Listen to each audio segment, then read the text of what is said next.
start off, I would like to ask 3 questions and give you my response to each. First, where did I grow up?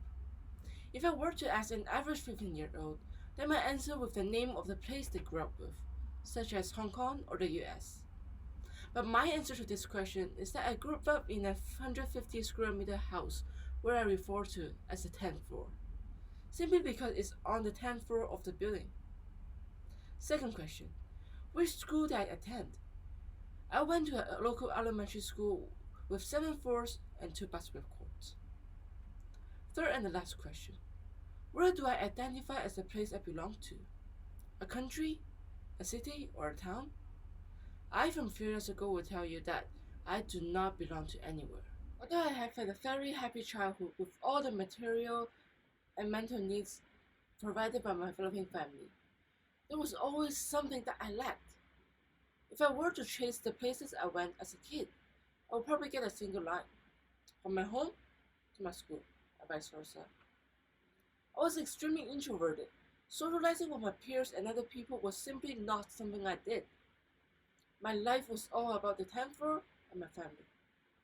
You can try to imagine a map with only 2 places visible, my home and my school, while the rest of the map is pitch black. Yes, that was my world for a long time. As expected, growing up with such a lifestyle, I did not have a sense of belonging to any community or country, other than my own family. There was something clearly I lacked, my own identity.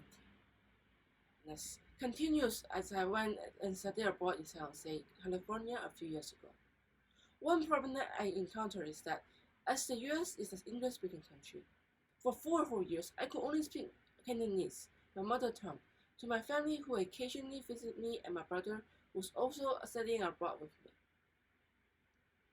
Lacking opportunity to speak native language and being homesick caused me to grow an interest in the Hong Kong culture, and for the whole middle school, I spent a good chunk of time investigating basically everything about Hong Kong. Although I'm now in a comfortable state from feeling a sense of belonging when I'm thinking of Hong Kong, my quest on language and identity does not stop here. While I deeply associate Canton with my national identity, I will be a completely different person if I don't speak English or Mandarin, the 2 other languages that makes me who I am. Each of the 3 languages I know represent and build up different aspects of my personality. My thoughts in one language are different than what might it be if I were thinking for another language. It is not at all an exaggeration to say that the languages I speak are as important as my own life. I have found my identity through my languages, but for some people, that's not always the case.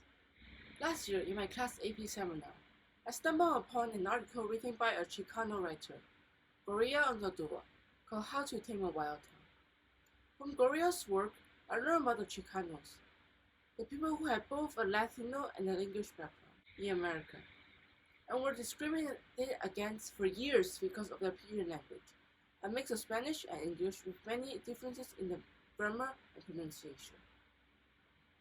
To the education system, the Chicano language is seen as broken and therefore invalidated along with their identity for years to come. Upon reading this article, I couldn't help but relate what happened to the Chicanos back to the Hong Kong society.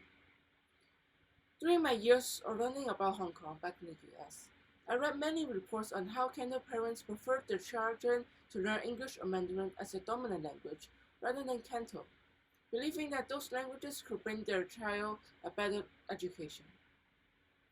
There's also news about some public schools in Hong Kong adapting Mandarin as the medium of instruction instead of the traditional Canton, arguing that it will help students to comprehend the written language better. When I see news like that, I get increasingly worried about the future of Canton. While I do agree that knowing English and Mandarin have opened many doors for me, I can't help but feel sad for my languages, or frankly speaking, any language, to be determined as less valuable to learn. This is my story of what I speak and who I am. If there's anything that you take away today, I hope it's a mindset to actively seek language equality, as our languages mean so much more than sound wave buried by our vocal cords. They contain the history, culture, thoughts, and memories of generations of language speakers. If languages are like the melodies, identity are like the names of the sonatas, who are we to judge that a sonata in C major is better or worse than a sonata in D minor? Thank you.